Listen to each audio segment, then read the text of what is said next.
Hello and welcome to the Middlest, our Patreon-only show where we talk about the episode with the exact middle user rating.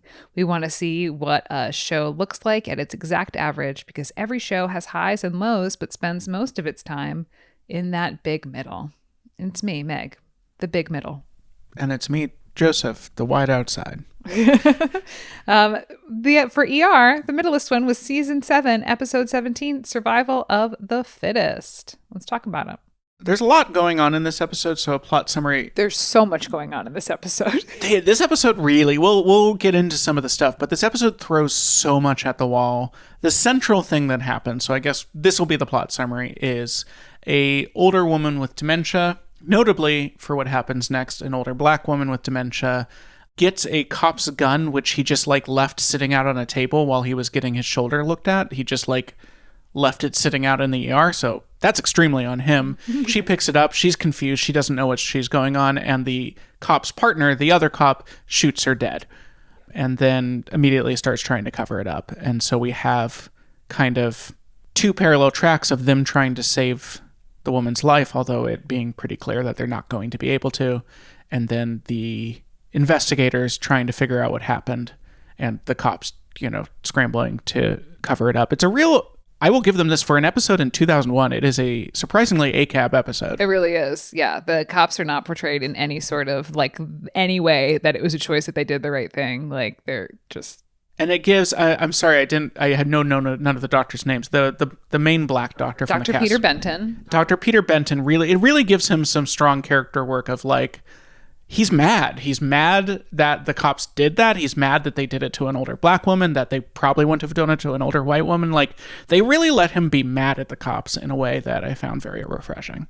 Yeah, the ER is busy today because there's an entire school bus of children there because one kid is having an asthma attack because there was an unknown, chemical on the bus. So they're trying to triage an entire school bus full of children because one of them, or some of them, were huffing. Yeah, it comes out that some of them are huffing, but then it just cascades into an absurd amount of medical complications on that bus. Yeah, there's a certain amount of medical complications on that bus. One kid has asthma that was triggered by the huffing that was happening on the bus. That kid is being relentlessly bullied by the people on the bus. Yeah, so we get some bullying stuff. There's bullying stuff. Where Noah Wiley's character is I was also fat and bullied as a kid. Yeah.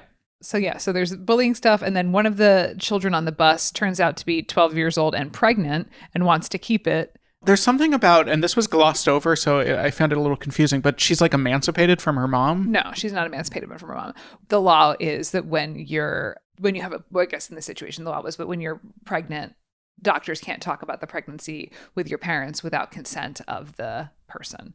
But isn't it this was a crime? This is the evidence of a crime. Wouldn't they have to be a mandatory reporter? I'm not sure entirely how that works, but I think it's that pregnant children are at risk for violence from their parents because of that. So I think that's why there's laws in place to protect them. A doctor from disclosing that pregnancy to the parents.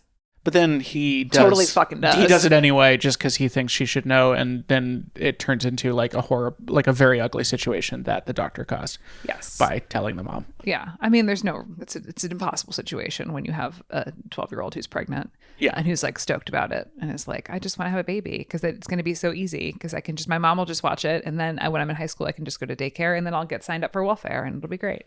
And then one of the other kids, in a scene that lasts 10 seconds, it's glossed over so quickly, one of the kids who's huffing has been huffing so much that he needs a liver transplant. Yes, it is. The scene is 10 seconds long. Yeah, it's just the doctor being, you need a liver transplant, and the kid's you're joking. And he's I'm not. And then that is the entire scene. It's never followed up on. Yeah. There's also this other plot that's happening where Dr. Corday is 7 months pregnant and she's a surgeon and she has to do a very long surgery and she's struggling through it, but Rocket Romano is being a dick to her about it, being you can't take it and women are weak and basically all of that. And she's just pushing through it so that she can do it. And then at the end of the episode, she decides it's time to go on maternity leave because maybe she shouldn't be in 20-hour surgeries when she's this heavily pregnant. There's also another plot where Dr. John Carter, Noah Wiley, is dating a woman who he finds out is 19, and that freaks him out.